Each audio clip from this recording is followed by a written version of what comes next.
Welcome to day 15. We're exactly halfway through our 30-day program today. And I'm really excited because this is the appropriate time to really talk about procrastination.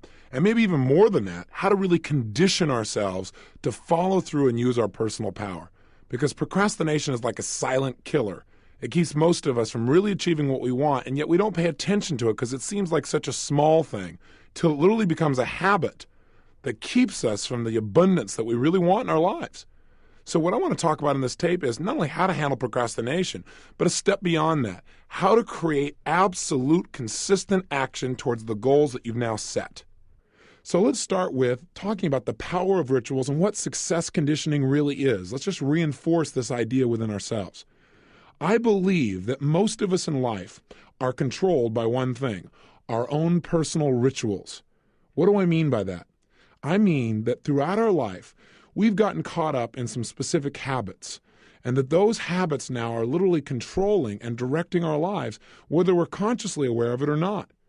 There's a quote you've probably heard. It says, sow a thought, reap an action. Sow an action, reap a habit. Sow a set of habits, reap a character. Sow a character, and you reap your destiny. What I want us to do today is to really take a good look at what are some of the consistent thought patterns that we have right now that are creating habits and therefore character and destiny.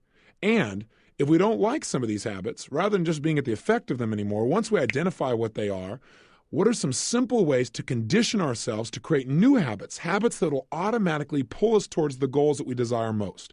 That's what we want to do. Now let me ask you a question. Do you have some rituals that you're aware of consciously that you know are holding you back a bit? For example, do you have any emotions that you experience on a regular basis that maybe are less than resourceful? Do you get angry on a regular basis? Or is your emotional pattern to get frustrated or to get depressed? The question I have for you is, when you have these emotions and you know you have them on an ongoing basis, are they affecting the quality of your life? Are they affecting your daily actions? Are they affecting, therefore, ultimately your destiny, the direction of your life and ultimate destination that you're headed for? The answer to those questions, I believe, is yes. And the question is, though, what are you doing daily to feel angry or to feel frustrated or to feel left out or to feel alone or to feel depressed? See, these things don't just happen. Depression is not the result of a virus.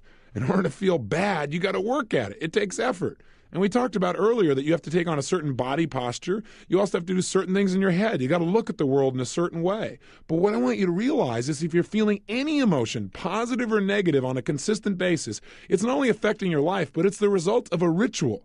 You have got ritual ways of looking at the world, ritual things that you do. If you think of a ritual, really, what is it? It's like a ceremony. It's something that you do over and over again. It's almost like a code that your brain runs by. For example, if you think about it, we've got all kinds of rituals that we think of in a positive way. Things like holidays, for example, Thanksgiving or Christmas, having everybody get together. It's a ritual, and we love it, and it's part of our life. It structures our life. But what most people are not aware of are the internal rituals that create limiting emotion. So what are some of the emotions that you experience on a regular basis that create pain in your life, that create limitations? Because every single one of those emotions that you experience on a regular basis, for you to have them on a regular basis means they're habitual emotions. For you to have habitual emotions, there are certain habits that you've developed. You've developed a ritual of looking at the world, ritual ways of talking to yourself, ritual ways of moving your body that allow you and cause you to feel this way on an ongoing basis. So let's discover what your rituals are, because you may have picked those rituals up from a tribe you no longer belong to. Maybe it's time for you to create some new ones here. Maybe you're part of a stronger tribe, one you picked instead of one you just fell into or were born into. So let's take a look. Pull out your success journal if you would. Now, if it's not nearby, then at least pull out a piece of paper. And what I want you to do right now is I want you to write down at least 5 emotions that you experience habitually, meaning on an ongoing basis, maybe once or twice or 3 times a week average, something that happens more than once. But you can count on it. In other words, next week, you'll probably feel that at least once or twice during the week. And it's a negative emotion. In other words, emotion that denigrates your experience or makes you feel unhappy or frustrated. Or let's take some examples. What are 5 negative emotions you experience on a regular basis? And I'll give you some samples. How about emotions like frustration, anger, resentment, Or you could take more internal ones like feeling overwhelmed or sad or depressed. What are some of the negative emotions? Disappointment. What are some of those that maybe you feel on a fairly strong ongoing basis? Jot them down right now. Don't turn me off. I'm still watching you. Make sure you're writing this down. If you're just sitting there thinking, well, I guess that's okay, but ideally write them down. Come up with at least 5. 5 limiting emotions. Depression, frustration, anger, overwhelm, sadness. What other ones are there out there? Despair. Being discouraged. Now, as soon as you get these 5 down, jot them down quickly. What I want you to begin to do is think about, okay, in order to feel these emotions, what do you have to do? One at a time. What do you have to believe? What do you have to do inside your head? I'm going to give you an example. If you're consistently disappointed in life, why might that be? What are the rituals that you've set up for yourself that create disappointment? Well, one of those is having expectations of exactly how you want things to be in advance. And then, obviously, having to deal with other people in your world and having them do things a little differently than you expect. Does that set you up for disappointment? Or having a perfection frame that says this is exactly how it has to be, and if it's anything different than this, then I'm going to be disappointed. Or having unrealistic expectations in the first place about how quickly something can be done, for example. All those things are ways, they're rituals that you have. They're habits of approaching your life and your world that set you up for disappointment. In addition, to be disappointed, you have to believe that you can't change anything. In other words, disappointment is an emotion that I personally rarely experience. And the reason is, to be disappointed, I have to feel like there's no way I can change something. Now I get frustrated. That's my favorite one. Because frustrated to me says, it's still possible to get the job done. It's still possible to accomplish, but it hasn't happened yet. And that makes me frustrated because I know it could happen. It hasn't happened yet. I know we can still turn this thing around, but why hasn't it? That's called frustration.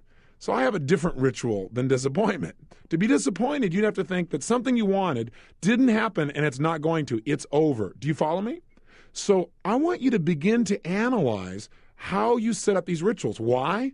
Because once you understand how you do something, then you can turn it around and change it.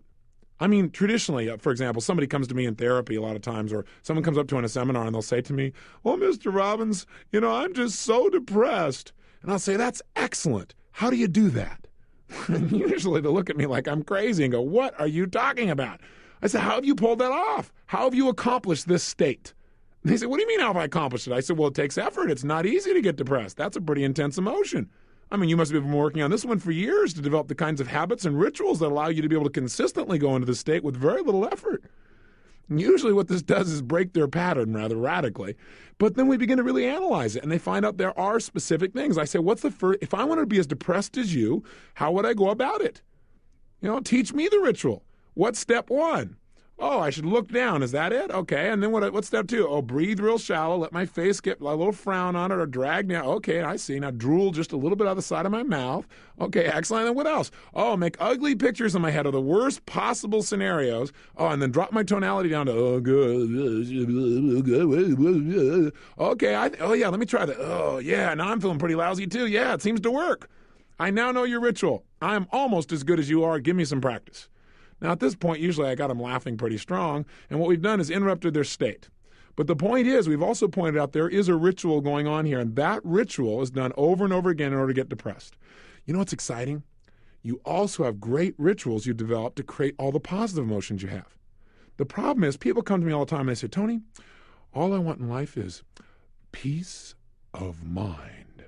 If I could just have that, my whole life would be so wonderful." Or they say things to me like, "Well, gosh, if I could just feel happy, just, once or twice a day, gosh, my life would be wonderful." And I say, "Great, I have the answers. I'll show you how to do it right now. All we got to do is find out how you've done it in the past, show you how to do it, and you can do it every time. Just discover your own rituals."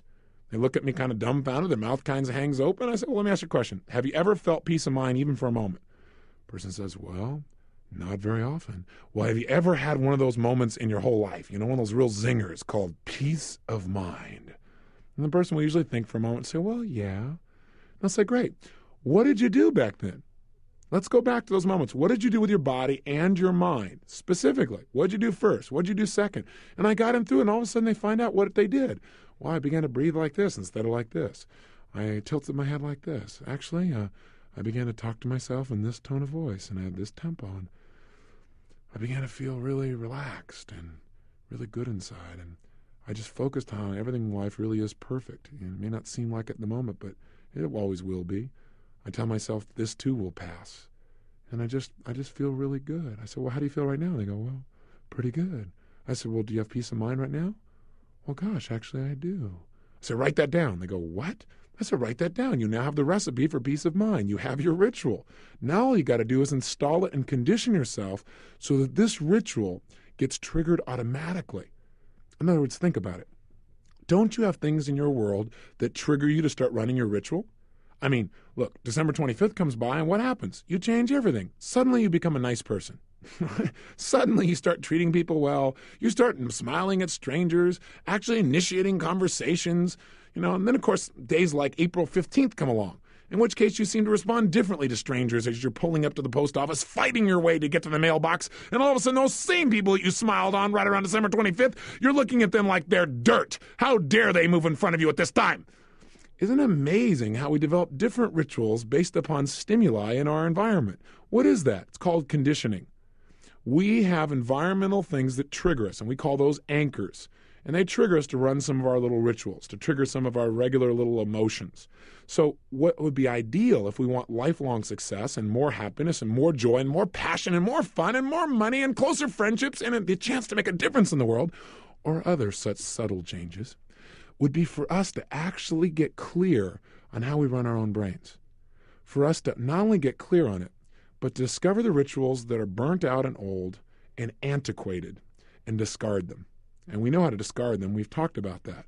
We got to first get ourselves to link up that these rituals create much more pain than pleasure.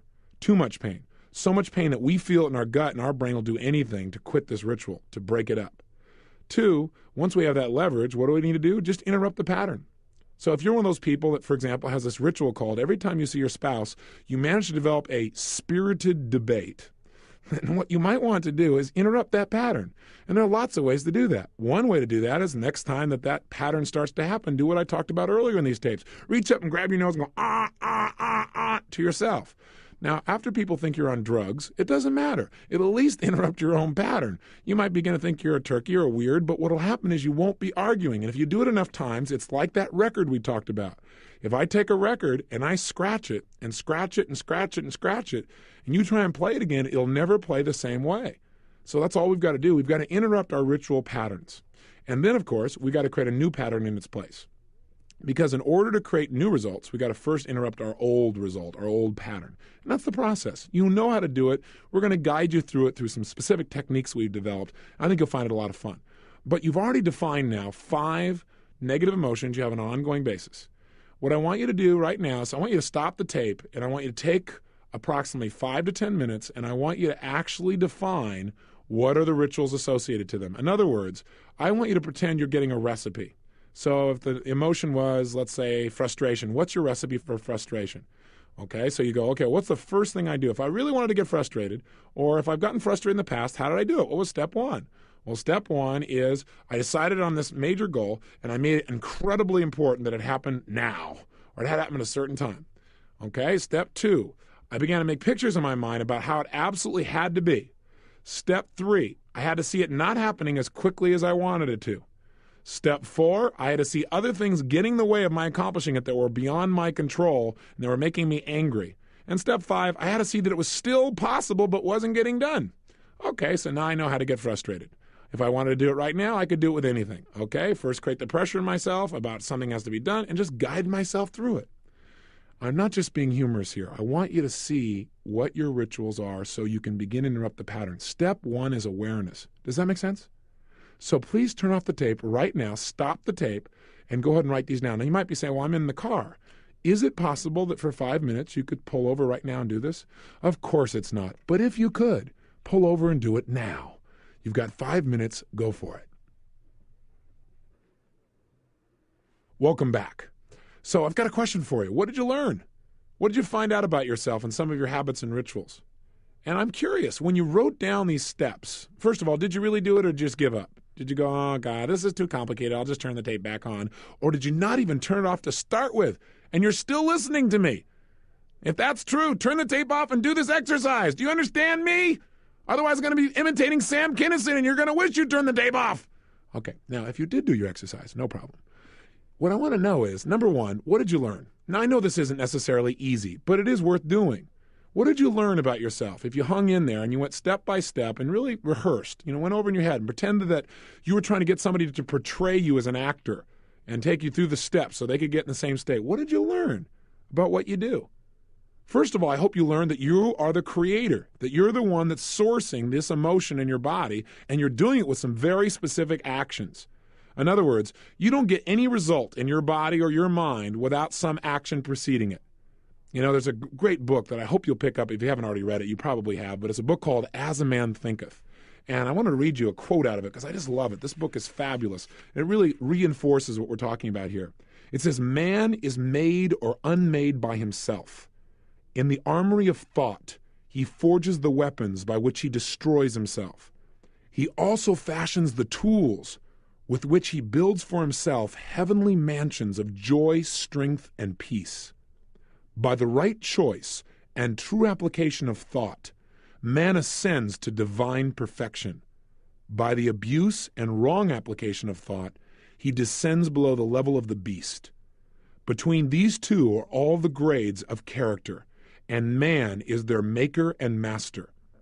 Of all the beautiful truths pertaining to the soul, none is more gladdening or fruitful of divine promise and confidence than this, that man is the master of thought, the molder of character, and the maker and shaper of condition, environment, and destiny. My message to you is simple. I want you to take these kinds of inspirational thoughts and make them practical and real. For years, I read hundreds and hundreds of books that inspired me, and I got all emotional, but I didn't do anything with it. That's what this bizarre style of talking to you is all about. I want to make sure that you don't just get an idea, but that you use it. If all you did is get one idea and you apply it, now you have some power. And the power is in understanding how our own minds work, not just knowing that we're in control. That is step one. Knowing that we're the shapers of our own destiny and character and the life that we feel and experience daily, but also knowing how. See, I don't want to just know why questions like, why does this happen to me? I want to know, how do I do this? How do I make it happen? And I want you to discover that as well. Does this make sense? So if you didn't do the exercise thoroughly, do it some more in more detail. Let's go to the second step, though. I want you now to have some fun. And the fun is, I want you to now in your success journal to write down 5 positive emotions that you experience on an ongoing basis. In other words, 5 emotions that if I picked any week out of the hat, you probably experience this positive emotion at least once or twice a week. In other words, what are some of your habitual empowering emotions? Okay, and we want to find out what are the rituals behind them. So what are some of those emotions? Maybe love, maybe generosity, maybe the feelings of contribution, maybe feeling powerful or effective or competent or successful or happy or joyous or sympathetic or connected. I don't know. Obviously, I seem to have more of these than the old list. These flow a little easier because these are more the emotions that flow for me. But what are they for you? What are some of those empowering emotions you feel every single week? Grateful, whatever it is. Jot them down now, stop the tape, and you got 2 steps to this exercise. Step 1 is come up with 5 empowering emotions you experience on an ongoing basis that enhance your life. Step 2 is describe how do you do this, step by step, so that you don't just have to count on someday these things happening. Once you know how you do it, let's say motivation, you feel motivated sometimes. Well, I want you to find out, what do you do to get motivated? If I was going to be you, and you're going to teach me to be as motivated as you are, what would you have me do? Step 1, step 2, step 3. What would I do with my body? What would I have to picture in my mind? How would I picture it? What would I say to myself? Guide me through it by creating a set of instructions or a recipe book for this thing called motivation. A recipe book for this emotion called seductive. See, if you've ever felt seductive, maybe you ought to find out what you did to get yourself to feel that way. That way tonight, when you get with the person you love most, hey, whammo, you pull out your recipe book and you go, hey, I got this seduction ritual. Let me try this out on you. Have some fun. That's what life's about. Turn the tape off now. Write in your success journal. 5 empowering emotions. How do you make them happen? Take some time, at least 5 minutes. Go for it. Welcome back. And I hope this really is a welcome back, because you better have turned this tape off and done this exercise. Otherwise, I will come find you. Okay, now, if I seem too obnoxious, I apologize. I'm just trying to have some fun. Back to our story. What are 5 emotions that you have on a regular basis that are really empowering? What were they? And question is, what did you learn? What did you find out by making this list again? Did you discover, for example, that there's a consistent set of gestures or motions or ways of looking at the world that all these emotions have in common? I don't know if you noticed that or not. You may have, you may not have. Did you happen to notice by any chance what the triggers were that created these positive emotions? In other words, what were some of the anchors in your environment that fired these off? If not, you might want to put some thought into that. Because one of the things I want you to begin to pay attention to, and what we're going to work on tomorrow, is how to create environmental stimuli. There's a nice big word for us. In other words, anchors, triggers in our environment that will automatically cause us to fire off these positive rituals. In other words, what are some things we can set up in our environment that will make us feel good on an ongoing basis? We've been taught for years that Winston tastes good like a, and we say cigarette should, even though we know it's not true, and even though it's been off the air for 14 years, as we've already stated. We've already learned to trigger by certain expressions on people's faces, certain emotions in our body. Didn't your mother or father have a certain look they could give you that the minute you saw it, instantly you'd have what we call a ritual change, where you would immediately fire off inside of yourself a set of pictures, feelings, and emotions that didn't feel so hot? So the bottom line is there are already anchors in our environment. And tomorrow what we're going to focus on is how to create anchors. But for right now, I want you to discover what are firing off these rituals. So what we've done so far is this. 1, we've identified the fact that our consistent emotions basically shape our character and destiny. 2, we've identified that these emotions that we have on a regular basis are not the result of happenstance, but are the result of specific actions we take on a regular basis. In other words, habits or rituals that we do over and over again in order to feel these emotions. In other words, you can't just all of a sudden get an emotion. You have to do something. And if you have that emotion a lot, you have to do that situation over and over again, and it has become a ritual. 3, we've identified what are 5 of the most limiting rituals you run on yourself. What are 5 of the things you do over and over again in order to create some of these negative emotions? And now that you know what they are, you can identify them. So if you start to get depressed, you go, oh, I'm running my depression ritual again. And then you can decide, do I want to be depressed? Or would I rather run a ritual called learning, or a ritual called excitement, or a way of running my brain, or a ritual that will create for me a sense of drive and motivation? You literally will have the choice to pick these out. And now you can literally identify it. See, a lot of people go, I am depressed. Well, that's pretty exciting. So I thought you were Tony Robbins. I thought your name was somebody else. But now you're telling me this is who you are? No, what you mean is right now I am running my depression ritual. There's a big difference, isn't there? See, if you start holding that you are depression or you are angry or you are something, that's your whole world. I hope you're a lot more than any singular emotion you might feel in a particular moment. We don't want to take emotions and turn them into our identity. Does that make sense? Because that's when you really begin to destroy your own self-image and disempower you. It's the quickest way to destroy your ability to use personal power, is to identify yourself with a set of limiting emotions. And that's what a lot of people do. I am a failure. One of the biggest gross generalizations we can make. What you might say is, my present rituals are not giving me the results I want. Or I'm running a ritual on myself right now that makes me feel bad, and I call that feeling bad failure. See, change that process. And that's what we've done, step 3. 4th thing we've done in this tape is have you identify what are your positive rituals?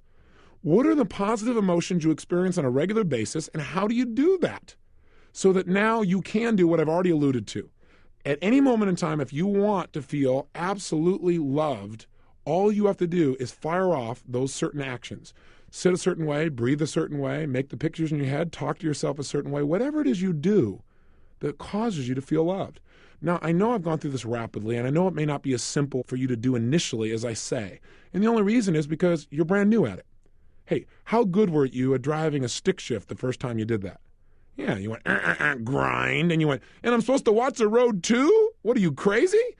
But you know what? You didn't give up. You didn't go, oh, God, this isn't worth it. I'll just never drive. I'll keep riding my bike, right? Or my horse. No. What you did is you kept at it. And so this tape is worthy, or this practice is worthy of going over and over again. And let me just tell you one thing. Our own beliefs or expectations about an exercise or anything else in life controls our ability. So if when I gave you the exercise, you said, oh, this is too difficult, or this is too complicated, or I can't really do that, then you're right. So I really ask you to give yourself the benefit of this tape by going and doing it again maybe. And even if you did it well, maybe refining the process, but come from the place of, hey, listen, in order for me to feel a certain way, I have to do certain things. Let me think of a time when I felt that way. Let me go back in state, put myself back in the experience, really be there as if it was happening. Let me see what I do first, second, third, fourth, to the best of my memory, to the best of my ability. That's what I'm asking you to do. And lastly, to wrap this day up, what I want you to remember is that this package is about how to move ourselves beyond procrastination into our really unlimited power. And the only way we're going to do that is realize that procrastination itself is nothing but a ritual as well. Isn't that true? I mean, think about it. Procrastination, in order to procrastinate, you have to look at the world a certain way. You have to think about how taking action will be more painful than not taking action. You have to look at things in a very certain way. You have to use your body in a certain way. You have to say things like, do I have to do this? And there are lots of ways to deal with procrastination. I'm going to show you some ways to condition yourself. But the easiest way to deal with procrastination, I believe, is just put it off. Start procrastinating later on. I mean, they say I'll procrastinate on Friday. Right now I'm busy. I have to go to work. I have to produce this result. Now, if you're already good at procrastinating, then you'll have no problem doing this. You already know how to do this. So whatever you used to procrastinate with, that process, use it to put off procrastinating. You go, oh, this guy's gone off the deep end. No, I haven't. I'm serious. Have some fun with it. Let your mind get a little tantalized with this. See, what if you started having fun with your own brain? What if you started looking at the fact and noticing and telling yourself, hey, I'm in charge here. What a concept. That I can actually find out how I do things instead of being on my subconscious automatic pilot, and I can take control and steer this baby the direction I really want it to go. That's what I'm offering you the opportunity to do. That's what today's really about. So take control of that. And specifically with procrastination, just remember, if you procrastinate, why are you procrastinating? Fear. Fear that what's going to happen will be more painful than not doing anything. It's that simple. So all we have to do is condition ourselves to feel that if we don't follow through, that is, if we procrastinate, it'll be 10 times more painful than if we just get the darn thing done right now. All you have to do is condition that in. How do we condition it in? Just think of all the consequences of not taking action. In other words, in order to procrastinate, what you do is think of all the consequences of, well, God, if I go do this, it means I'm going to have to do this, I'll have to do that, and I'll have to stop what I'm doing here, and gosh, I'll have to probably do that thing too, and somebody might say this, and what if it doesn't work? And so you look at all the negative consequences of taking the action, and that creates pain. Do you agree with me? Is that how your brain usually works? Well, all you got to do is reverse the process. Think of a time when you could have procrastinated but didn't. Why didn't you? It's because you thought, by taking this action, I'll get all this pleasure. So you focused on the positive results you could get by following through, and you made them compelling. You made them real enough to you that you really wanted those results. You said, God, by doing this, I could get this to happen, and this person will be happy, and I can make a difference here, and this will happen, and that'll affect me in this way. And, oh, that's fabulous. And if I don't do it, it'll cost me here, and if I didn't do it, it'll cost me there. So you use pleasure and pain, and that's all you've got to do. So you can do it consciously. But I also want to show you a way to have this happen automatically. So you don't have to sit down every time and go, okay, if I don't do this, what's the pain I'm going to experience? And if I do it, what's the pleasure I can't? That's fine. But I'm also going to show you a way to develop a new ritual where you automatically blow through procrastination. And we're going to do that tomorrow. For today, though, your only assignment is this. I want you now to take procrastination, since we're going to talk about it in the next tape, and we're going to talk about how to condition ourselves so that we blow through it consistently. But I want you to take this procrastination and find out, how does it work for you? In other words, I've given you the overview of how you procrastinate. But what do you usually do to procrastinate? Do you, somebody says something and you go, God, do I have to do this? How do you start it off? And that was the way I did it, by the way. I used to use the word have to. I used to say, I have to do this, I have to do that. And it made me feel really lousy. I have to do this, I have to do all these things. And my wife, Becky, really gave me a good education on this. She goes, honey, you don't have to do anything. I mean, if anybody doesn't have to do anything, you don't have to. You've earned the right. You don't have to do a thing. You've organized your life in a way that if you didn't want to, you wouldn't have to do anything. Think about that. I said, yeah, I guess that's true. She goes, so what you're doing is you're choosing to do it, right? I said, yeah, you're right. It doesn't bother me to be corrected by you. She said, honey, the bottom line is you have a choice. If you're doing these things, it's because you choose to do them. I mean, isn't that true? I said, yes, it's true. I love to be reminded of the stuff I teach other people. It's good to have somebody there that you care about who will needle you in a nice way because they care and remind you of the things that you already know. So let me be that little needler for you here as well. Remember, if you say to yourself, I have to do this, your brain may immediately go, I'm not doing it. Because have to feels like pain for a lot of people. Does that make sense? So instead of have to, say, hey, I choose to do this. Or I get to do this. Or I want to do this. And that's the one I use most often now. Instead of I have to, I have to do all these things. I say, God, I want to do all these things today. How does that feel? Does that feel different than I have to do all these things all today? I want to do all these things today. I'll tell you what it does for me. In a heartbeat, it takes me from a state where my brain's in resistance saying, I don't have to do anything. I'm not going to go through all that pain, to, oh, I want to do it. Oh, that means it presupposes to me that there's going to be pleasure in my following through. So how do you handle procrastination? 1, find out how you presently create the state or the ritual of procrastination. 2, make sure that you ask yourself 2 new questions. If I don't do this, what's going to be the ultimate price I'm going to have to pay? What are all the areas that I'm going to pay a major price? What will it cost me if I don't do this? And really feel the consequences. 3, ask yourself the question, if I really did this and I'd already accomplished it, how would I feel? If I'd already gotten this done, who would it benefit? How would my life be better? How much more joy would I have if I had already done this, right? And then 4, develop the habit of saying, I want to do things instead of I have to. You'd be surprised what these 4 little steps will do for you. And of course, the last step, step 5, is even if you don't feel like doing it, develop the physical habit that when you start to feel this thing called procrastination, you physically move your body to break through. In other words, you gesture, you move, and just say, I'm going to do it. You use your body as the leverage to change states. That's all I want you to think of for now. So again, I've circled around here, so let me come back. Your assignment's simple. Review what we've done already. Review your 5 negative emotions, how you create them, and think about what are some pattern interrupts you could create for yourself. Maybe one of them is feeling totally starved. So maybe there's something you want to do there. In order to feel starved, you listen to a radio show that says, aren't you hungry? Aren't you hungry? Aren't you hungry for Burger King? Or something fun like that. And you notice that's the first step. So what do? Come up with a pattern interrupt for it. So now when you hear, aren't you hungry? And you notice you're about to go, yes, I am. Instead, you say, no, I'm not. You're not going to manipulate me. No, I'm not. You're not going to manipulate me. I'm going to exercise instead. In other words, create something to interrupt the pattern. Does that make sense? And be creative and outrageous. Have some fun. So your assignment is review your negative emotions. Develop a different pattern interrupt for each one. Something you could do to interrupt that negative pattern, to get out of the ritual.